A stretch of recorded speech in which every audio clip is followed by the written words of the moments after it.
Debt. Gross. Doesn't have to be a 4-letter word, but it usually is. If you are in that camp where you are like, oh God, please get rid of this. This is killing me. Let's talk about how I like to prioritize paying it off. My name is Sarah Bryson, and I am a CFO for business owners looking for clarity, control, and killer cash flow. So first, a quick disclaimer. I am not telling you what to do. It's your business. You do you, boo. I'm just saying this is how I do it. Use it, don't use it. Totally your choice. But I look at it as a cycle. Everything in business is a cycle. Nothing is ever a step here to step here, done forever. It's always going to keep going. So first and foremost is have a basic four-step framework, right? We're looking at survival first. We're looking at stability second, relief third, and then finally freedom. So what do I mean by these steps? Well, the first one is survival. If you are looking at all of your debt, which is probably more than one area of debt, you probably have multiple loans, lines of credit, those sorts of things. If you're looking across this and you've got two different wounds, one's like a little baby scratch on your arm, and the other one is blood jutting out of your neck, yeah, we don't care about the Band-Aid. We're worried about the blood jutting out of our neck. What is the blood jutting out of our neck? Well, that is going to be anybody that could turn the lights out on our business, because if the lights go out, we can't pay off debt because we can't make money. So what is critically important? Anything that is critically important, that gets paid first. That is our priority. Whether we're looking to get up to date, pay it off, anything at all, that's the bill that's going to get prioritized. The next one is going to be looking for stability. And what this is all about is we don't want to be paying off bills in a manner that creates more issues or more fires. If we've got super high interest rates, if we have anybody that's going to give us a big penalty fee for not paying in full on time, they're going to get prioritized, right? We don't want to create more issues when we're trying to get rid of the issues that we already got. And then the next one is going to be, how can we start to get, a little bit of relief? And the relief is going to come from, hey, vendor, can we work on renegotiating our terms? Can we get a little longer time to pay?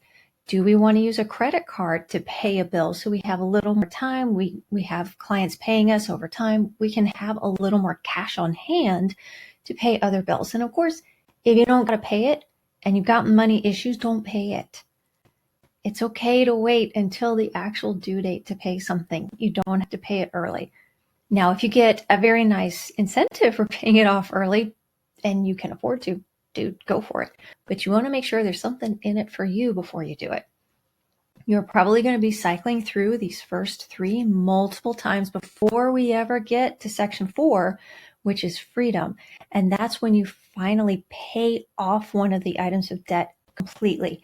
Wipe it clean. And the reason that's called freedom is because I'm free of that debt. That one is gone. I just then keep repeating 1, 2, and 3, 1, 2, and 3. We need to keep looking at our survival, our stability, our relief. Once we go through this enough times, we're going to be sitting in freedom pretty much all of the time. We're going to be like, cool, we've got a good money flow. We don't have the debt, or the debt is very much under control. And once you're in that place, you're good. Just keep rolling like that. But be aware of why you went into debt in the first place. Was this expected? Was this a reaction to something? If it was expected and you planned for it, cool beans, no problem, right? You've probably already put all of these items into the pricing of products and services. You were planning for this. You're good. But if this was a reaction and you took on the debt because you needed it to survive, survival, then there's something else going on in the business that really needs to be addressed first, or else you're going to find yourself right back in the cycle and it's going to start spiraling. And I hate to see that happen. I don't want that to happen to your business. I want you to have a successful business that supports your life. So I hope that this was valuable to you.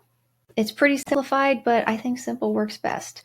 So speaking of simple and working best, I have a freebie download for you.